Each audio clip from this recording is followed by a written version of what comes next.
নমস্কার বন্ধুরা, কাব্যকথা চ্যানেলে সবাইকে স্বাগত। আশা করছি সবাই খুব ভালো আছো। শরৎচন্দ্র চট্টোপাধ্যায়ের বিখ্যাত ছোট গল্প রামের সুমতির চতুর্থ পর্ব নিয়ে আবারও চলে এসেছি তোমাদের কাছে। গল্পটির আগের পর্বগুলির লিংক কমেন্ট বক্সে দেওয়া থাকবে। যারা আগের পর্বগুলি শোনোনি তারা লিংকে ক্লিক করে আগের পর্বের গল্প শুনে নিতে পারো। গল্পটি ভালো লাগলে ভিডিওটিতে একটি লাইক এবং কমেন্ট বক্সে তোমাদের মতামত জানিও। এইরকম আরো অনেক বাংলা গল্প শুনতে হলে চ্যানেলটি সাবস্ক্রাইব করে পাশে থাকার অনুরোধ জানালাম। চলো শুরু করা যাক আজকের পর্ব। ৮-১০ দিন বেশ নিরুপদ্রবে কাটিল। দিগম্বরী যে কটাক্ষ করিতেন না তাহা নহে, কিন্তু রাম রাগ করিত না। বৌদিদির সেদিনকার কথা ঠিক বিশ্বাস না করিল তাহার ভয় হইয়া গিয়াছিল। কিন্তু ভগবান বিরূপ, আবার দুর্ঘটনা ঘটিল। আজ দিগম্বরী তাহার পিতৃদেবের উদ্দেশ্যে ১২টি ব্রাহ্মণ ভোজনে সংকল্প করিয়াছিলেন। পিতার প্রেতাত্মা এতদিন ছেলের বাড়িতে চুপ করিয়াছিল, এখন নাচ জামাইয়ের বাড়িতে যাতায়াত করিতে লাগিল, অবশ্য স্বপ্নে। তবু তাহাকে সন্তুষ্ট করা চাইত। সকালবেলা রাম আক্রোশিত ছিল। ভোলা আসিয়া চুপ করিয়া খবর দিল, দা ঠাকুর, ভগাবাগদি তোমার কার্তিক গণেশকে চাপবার জন্য জাল এনেছে গো, দেখবে এসো। একটু বুঝাইয়া বলি, বহুদিনের পুরাতন গোটা দুই খুব বড় গোছের রুই মাছ ঘাটের কাছে সর্বদাই ঘুরিয়া বেড়াইত। মানুষজনকে সে দুটো আদৌ ভয় করিত না। রাম বলিত এরা তার পোষা মাছ, এবার নাম দিয়াছিল কার্তিক গণেশ। এ পাড়ায় এমন কেহ ছিল না যে ব্যক্তি কার্তিক গণেশের অসাধারণ রূপগুণের বিবরণ রামের কাছে শোনে নাই এবং তাহার অনুরোধে একবার দেখিতে আসে নাই। কি যে তাহাদের বিশেষত্ব তাহা কেবল সেই জানিত, এবং কে কার্তিক কে গণেশ শুধু সেই চিনিত। ভোলাও সবসময় ঠাহর করিতে পারিত না বলিয়া রামের কাছে কানমলা খাইত। নারায়ণী হাসিয়া বলিতেন, রামের কার্তিক গণেশ কাজে লাগবে আমার শ্রাদ্ধের সময়। ভোলার খবরটা রামকে কিছু মাত্র বিচলিত করিল না। সে স্লেটের ওপর ঝুঁকিয়া পড়িয়া বলিল, একবার চেপে মজা দেখুক না, জাল ছিঁড়ে তারা ঠিক বেরিয়ে যাবে।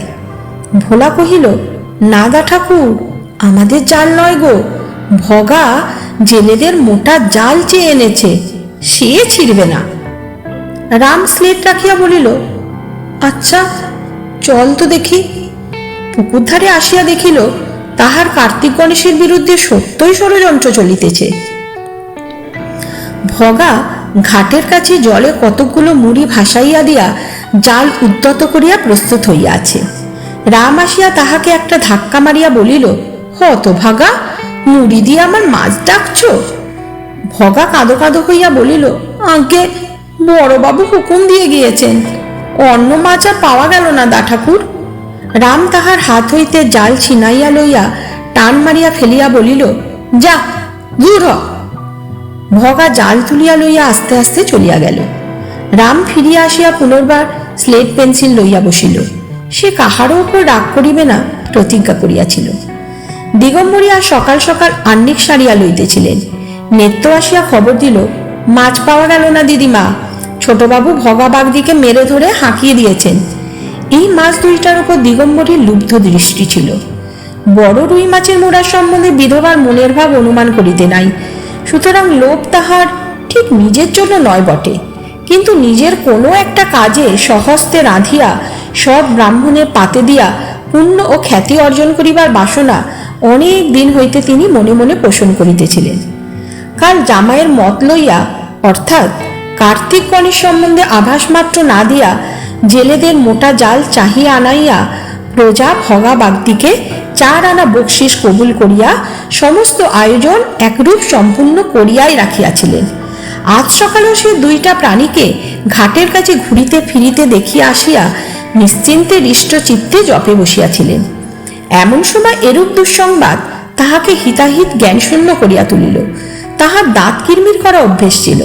তিনি অকস্মাৎ দাঁতে দাঁত ঘষিয়া গলার মালাটা উঁচু করিয়া ধরিয়া বলিয়া উঠিলেন, ওরে কি সত্তর আমার, কবে ছোড়া মরবে যে আমার হাড়ে বাতাস লাগবে, বাসি মুখে এখনো জল দিইনি ঠাকুর, যদি সত্যির যেন ফেরাতে না পোহায়। কাছে বসিয়া নারায়ণী তরকারি কুটিতেছিলেন। তিনি বিদ্যুৎ বেগে উঠিয়া দাঁড়াইয়া চেঁচাইয়া উঠিলেন, মা! শুনিয়াছি সন্তানের মুখে মাতৃ সম্বোধনের তুলনা নাই। নারায়ণীর মুখে মাতৃ সম্বোধনের আজবোধ করি তুলনা ছিল না। ওই এক অক্ষরের ডাকে দিগম্বরীর বুকে রক্ত হিম হইয়া গেল, কিন্তু নারায়ণীও আর কিছুই বলিতে পারিলেন না। দেখিতে দেখিতে তাহার দুই গণ্ড বাহিয়া টপ টপ করিয়া জল ঝরিয়া পড়িতে লাগিল। ক্ষণেক পরে চোখ মুছিয়া যেখানে রাম পড়া তৈরি করিতেছিল সেইখানেই আসিয়া দাঁড়াইলেন। কঠোরস্বরে প্রশ্ন করিলেন, তুই ভগাবাগদিকে মেরে ধরে হাঁকিয়ে দিয়েছিস? রাম চমকাইয়া স্লেট হইতে মুখ তুলিয়া এক মুহূর্ত তাহার মুখের পানে চাহিয়া দেখিল এবং জবাব দিবার লেশমাত্র চেষ্টা না করিয়া ওদিকে দরজা দিয়া ঊর্ধ্বশ্বাসে পলায়ন করিল। নারায়ণী ভিতরের কথা জানিতে পারিলেন না। ফিরিয়া আসিয়া ভগাবাগদিকে ডাকাইয়া আনিলেন এবং মাছ ধরিয়া আনিতে হুকুম দিলেন। হুকুম পাইয়া ভগা জাল লইয়া গেল এবং অবিলম্বে এক প্রকাণ্ড রুই ঘাড়ে করিয়া ধরাস করিয়া উঠানের মাঝখানে ফেলিয়া দিল। নারায়ণী রান্নাঘরের দরজায় দাঁড়াইয়া মাছ দেখিয়া এখন শিহরিত হইয়া উঠিলেন। শঙ্কিত হইয়া কহিলেন, ওরে, একে ঘাটে ধরিসনি তো? এ রামের কার্তিক গণেশ নয় তো? ভগা এত শীঘ্র এত বড় মাছ আনিতে পারিয়া বাহাদুরি করিয়া বলিল, এগে হ্যাঁ মা ঠাকুরন, এ ঘেটো রুই, বড় জবর রুই। দিগম্বরীকে আঙুল দিয়া দেখাইয়া বলিল, ও মা ঠাকুরন, এনারই ধরতে বলে দিয়েছিল। নারায়ণী স্তম্ভিত হইয়া দাঁড়াইয়া রহিলেন। নৃত্যকালী যদিও রামের উপর খুব সদয় নহে, তবুও মাছ দেখিয়া সে রাগিয়া উঠিল। দিগম্বরীকে বলিল, আচ্ছা দিদিমা, পাড়ার লোকে জানে ছোটবাবুর কার্তিক গণেশের কথা, তুমি কি বলে এ মাছ ধরতে বলে দিলে? 2-3টে পুকুরে কি আর মাছ ছিল না? 10টা লোক খাবে, তা একটা আদমনি মাছই বা কি হবে? লুকিয়ে ফেলো একে, কোথায় গেছেন তিনি, এখনই এসে পড়বে। দিগম্বরী মুখ ভার করিয়া বলিলেন, জানি না বাপু অত শত, একটা মাছ ধরেছ তো 7 গোষ্ঠী মিলে করছে কিনা দেখো না, একে লুকিয়ে ফেলবো। বামুন খাবে না?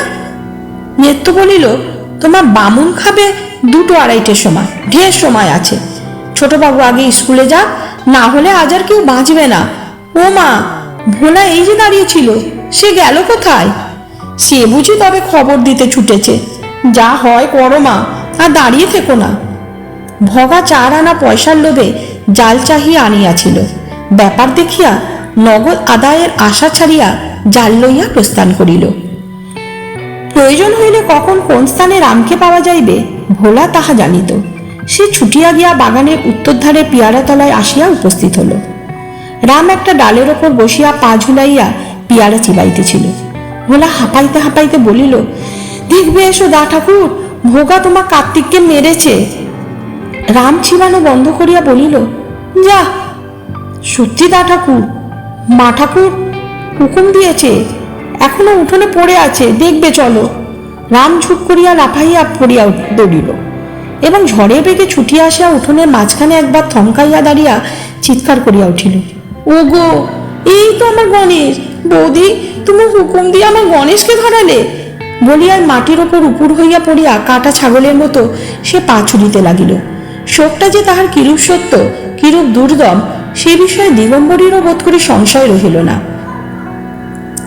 তাহাকে খাওয়াইবার জন্য রাত্রে নারায়ণী টানিতে লাগিলেন। রাম তাহার হাত ছুড়িয়া ফেলিয়া দিল এবং সমস্ত দিন উপবাসের পর গোটা 5-6 ভাত মুখে দিয়া উঠিয়া গেল। দিগম্বরী আড়ালে দাঁড়াইয়া জামাইকে বলিলেন, তুমি একবার বলো, না হলে নারায়ণী খাবে না, সে সারাদিন উপোস করে আছে। শ্যামলাল জিজ্ঞাসা করিলেন, উপোস কেন? দিগম্বরী কান্নার অভাবে কণ্ঠস্বর করুণ করিয়া বলিলেন, আমার 100 ঘাট হয়েছে বাবা, কিন্তু কেমন করে জানবো বলো? পুকুর থেকে বামুন ভোজনের জন্য একটা মাছ ধরালে মহাভারত অশুদ্ধ হয়ে যায়। শ্যামলাল বুঝিতে না পারিয়া ডাকিলেন, নেত্য, কি হয়েছে রে? নেত্য আড়াল হইতে বলিল, আজ্ঞে, সেটা ছোটবাবুর গণেশ। শ্যামলাল চমকিত হইয়া বলিয়া উঠিলেন, রেমোর কার্তিক গণেশের একটা নাকি? নিত্য বলিল, আজ্ঞে হ্যাঁ দা ঠাকুর। আর বুঝিতে হইল না। তিনি আগাগোড়া ব্যাপারটা বুঝিয়া লইয়া বলিলেন, তার আম খায়নি বুঝি? নিত্য বলিল, না। শ্যামলাল বলিলেন, তবে আর খেতে বলে কি হবে, সে খায়নি, ও কি খাবে? দিগম্বরী বলিতে লাগিলেন, এমন কাণ্ড হবে জানলে বামুন খাওয়ানোর কথা তুলতাম না বাবা। ও নিজে কেনই বা হুকুম দিয়ে মাছ ধরালে, আর কেনই বা এমন ধরা করছে, তা সে ওই জানে। আমি তো চুপ করেই ছিলাম।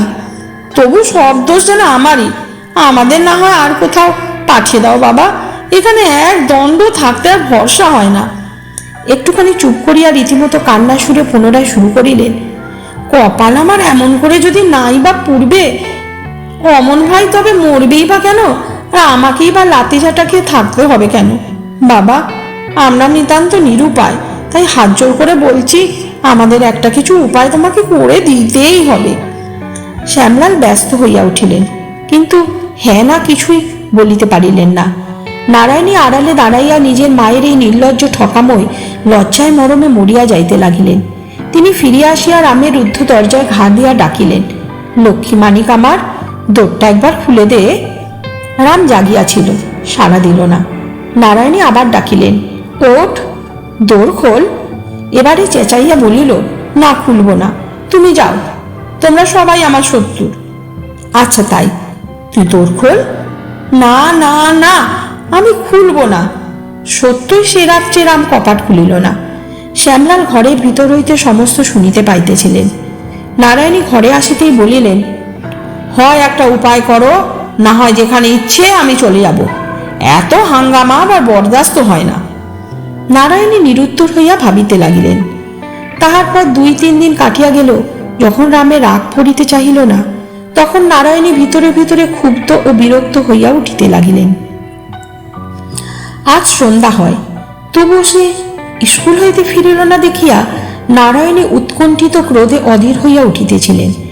এমন সময় দিগম্বরী নদী হইতে গা ধুইয়া সংসারের সংবাদ লইয়া রামের মঙ্গল কামনা করিয়া বড় মেয়ে সৃষ্টি ছাড়া মতি বুদ্ধির অবশ্যম্ভাবী ফলাফল প্রতিবেশীদের কাছে ঘোষণা করিয়া শোকে তাপে অল্প সময়ে অল্প বয়সে নিজের মাথার চুল পাকিবার কারণ দর্শাইয়া নিজেকে বড় মেয়ে নারায়ণী প্রায় সমবয়সী বলিয়া প্রচার করিয়া ভাইয়ের সংসারে কিরূপ সর্বময়ী ছিলেন তাহার বিশ্বাসযোগ্য ইতিহাস বলিয়া ধীরে সুস্থে বাড়ি ফিরিতেছিলেন। এমন সময় পথিমধ্যে এক কাণ্ড শুনিয়া তিনি যেন বাতাসে উড়িতে উড়িতে বাড়ি আসিয়া পৌঁছিলেন। উঠানে পা দিয়া উচ্চকণ্ঠে বলিয়া উঠিলেন, তোর গুণধর দেওরের কাণ্ড শুনেছিস নারায়ণী? নারায়ণী ভয়ে বিবর্ণ হইয়া গিয়া বলিলেন, কি কাণ্ড? দিগম্বরী বলিলেন, তারা থানায় গেছে। যাবেই তো, যে বজ্জাত ছেলে বাবা, এমনটি 7 জন্ম দেখিনি, এখন যাক জেলে। তাহার চোখে মুখে আহ্লাদ যেন উছলিয়া পড়িতে লাগিল। নারায়ণী সে কথা জবাব না দিয়া ডাকিলেন, ও নেত্য, রাম এখনো এলো না কেন? একবার ভোলাকে পাঠিয়ে দে, খুঁজে আনুক। দিগম্বরী বলিলেন, আমি যে সমস্তই শুনে এলুম। নেত্য শুনিবার আগ্রহে হাঁ করিয়া দাঁড়াইল। নারায়ণী তাড়া দিয়া উঠিলেন, দাঁড়িয়ে থাকলি যে, কথা কেন গেল না বুঝি? নেত্য ব্যস্ত হইয়া চলিয়া গেল। দিগম্বরী কণ্ঠস্বরে উদ্বেগ টানিয়া আনিয়া বলিলেন, কি হয়েছে জানিস নারায়ণী? তুমি ভিজে কাপড় ছাড়ো গে মা, তারপরেই না হয় বলো, বলিয়া তিনি অন্যত্র চলিয়া গেলেন। দিগম্বরী অবাক হইয়া মনে মনে বলিলেন, বাস রে, মেয়ের রাগ দেখো। এমন একটা কাণ্ড আনুপর্বিক বলিতে না পাইয়া তাহার পেট ফুলিতে লাগিল। সে কাণ্ডটা সংক্ষেপেই। গ্রামের স্কুলে জমিদারের একটি ছেলে পড়িত। আজ টিফিনের সময় তাহার সহিত রামের তর্ক বাঁধিল। বিষয়টা জটিল, তাই মীমাংসা না হইয়া মারামারি হইয়া গেল। জমিদারদের ছেলে বলিয়াছিল, শাস্ত্রে লেখা আছে শ্মশানকালী রক্ষাকালীর চেয়ে অধিক জাগ্রত, কেননা শ্মশানকালীর জীব বড়।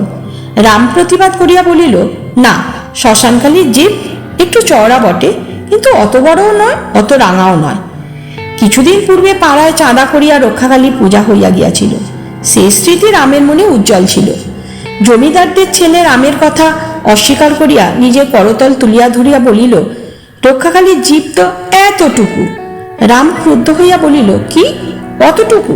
কখনো না, এই এত বড়। অতটুকু জীব হলে কি কখনো পৃথিবী রক্ষা করতে পারে? পৃথিবী রক্ষা করে বলেই তো তার নাম রক্ষাকালী। তারপর আর দুই এক কথা, আর তারপরেই ঘুষাঘুষি। জমিদারদের ছেলের গায়ে জোর ছিল কম, সুতরাং মার সেই বেশি খাইল। নাক দেওয়াও ফোঁটা দুই রক্ত বাহির হইল। এই ক্ষুদ্র স্কুলের জীবনে এত বড় কাণ্ড ইতিপূর্বে কখনো ঘটে নাই। যে জমিদারের স্কুল, তাহারই পুত্রের নাকে রক্ত। অতএব হেডমাস্টার নিজে স্কুল বন্ধ করিয়া ছেলেটিকে লইয়া দরবার করিতে ছুটিলেন। বলা বাহুল্য, রামলাল বহু পূর্বেই অন্তর্ধান হইয়াছিল। ভোলা ফিরিয়া আসিয়া বলিল, দা ঠাকুরকে পাওয়া গেল না। অনতিকাল পরে শ্যামলাল মুখ কালি করিয়া বাড়ি আসিলেন। উঠানে দাঁড়াইয়া বলিলেন, ও গো, শুনছ? এ গ্রাম থেকে বাস ওঠাতে হলো দেখছি। চাকরি করে 2 পয়সা ঘরে আনছিলুম, তাও বোধ করি এবার ঘুচল। নারায়ণী ভাঁড়া রহিতে বাহির হইয়া একটা চৌকাটে ভর দিয়া শুষ্ক কণ্ঠে জিজ্ঞাসা করিলেন, তারা থানায় গেছেন না? শ্যামলাল ঘাড় নাড়িয়া বলিলেন, বাবু শিবতুল্য লোক, তাই মাপ করেছেন, কিন্তু আরো 5 জন আছে তো। দিন দিন একটা নতুন ফ্যাসাদ তৈরি হলে কি করে গ্রামে বাস করি বলো? রাম কই? নারায়ণী বলিলেন, সে এখন আসেনি, বোধ করি ভয়ে পালিয়েছে। শ্যামলাল গম্ভীর হইয়া বলিলেন, পালালেও তার সঙ্গে আর সম্পর্ক নেই, না পালালেও নেই। সে সৎমার ছেলে, লোকে নিন্দে করবে, তাই এতদিন কোনো মতে সহ্য করেছিলুম, কিন্তু আর নয়, এখন নিজে প্রাণ বাঁচাতে হবে। দিগম্বরী রান্নাঘরে বারান্দা হইতে বলিলেন, নিজের ছেলেটার পানেও তো চাইতে হবে। শ্যামলাল উৎসাহিত হইয়া বলিলেন, হবে মা, নিশ্চয়ই হবে। তাই কাল পাড়ার 5 জন ভদ্রলোক ডেকে বিষয় সম্পত্তি আলাদা করে ফেলবো। আর তোমাকেও বলে রাখলুম, এ নিয়ে ওকে বকাচোকা করবার কোনো দরকার নেই। ও যা ভালো বোঝে তাই করে। ভালো বুঝেছে, মনিবের ছেলের গায়ে হাত তুলেছে। দিগম্বরী মনে মনে পরমানন্দিত হইয়া বলিলেন, নারায়ণী কেন যে ওকে শাসন করতে যায়, আমার তো দেখে বাপু ভয়ে বুক কাঁপে। যে গোয়ার ছেলে, ও আমাকেই যখন অপমান করে, তখন ওকে অপমান করে ফেলবে, এ কি বেশি কথা? আমি বলি, নিজের মান নিজের ঠাঁই, রামের কথায় থেকো না। শ্যামলাল শ্বশুর এ কথাটায় আর সায় দিতে পারিলেন না, বোধ করি চক্ষু লজ্জা হইল। বলিলেন, যাই হোক, ওকে শাসন করার কোনো দরকার নেই। নারায়ণী পাথরের মূর্তির মতো নির্বাক নিশ্চল হইয়া সমস্ত শুনিলেন, একটা কথারও জবাব দিলেন না। তারপর ধীরে ধীরে নিজের কাজে চলিয়া গেলেন।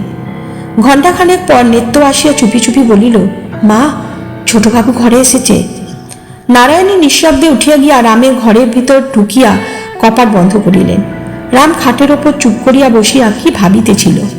দরজা বন্ধ করবার শব্দে চমকিয়া মুখ তুলিয়া দেখিল, বৌদিদি দ্বার রুদ্ধ করিয়া দিয়াছেন, এবং ঘরের কোণে তাহারই একগাছা পাতলা বেতের ছড়ি ছিল, তাহাই তুলিয়া লইতেছেন। সে তৎক্ষণাৎ লাফাইয়া ঘাটের ওধারে গিয়া দাঁড়াইল। নারায়ণী ডাকিলেন, এদিকে আয়। রাম হাত জোর করিয়া বলিল, আর করব না বৌদি, এই বাড়িটি ছেড়ে দাও। নারায়ণী কঠিন হইয়া বলিলেন, এলে কম মারব, কিন্তু না এলে এই বেত তোমার পিঠে ভাঙব। রাম তথাপি নড়িল না, সেইখানে দাঁড়াইয়া মিনতি করিতে লাগিল, 3 সত্যি করছি বৌদি, আর কোনোদিন করব না, কান মলছি বৌদি। নারায়ণী খাটের ওপর ঝুঁকিয়া পড়িয়া সপাত করিয়া 1 ঘা বেত তাহার ঘাড়ের ওপর বসাইয়া দিলেন। তাহার পর বেতের ওপর বেত পড়িতে লাগিল। প্রথমটা সে ওদিকে দৌড় খুলিয়া পলাইবার চেষ্টা করিল, তারপর ঘরমা ছোটাছুটি করিয়া আত্মরক্ষার চেষ্টা করিল। শেষে পায়ের তলায় পড়িয়া চেঁচাইতে লাগিল।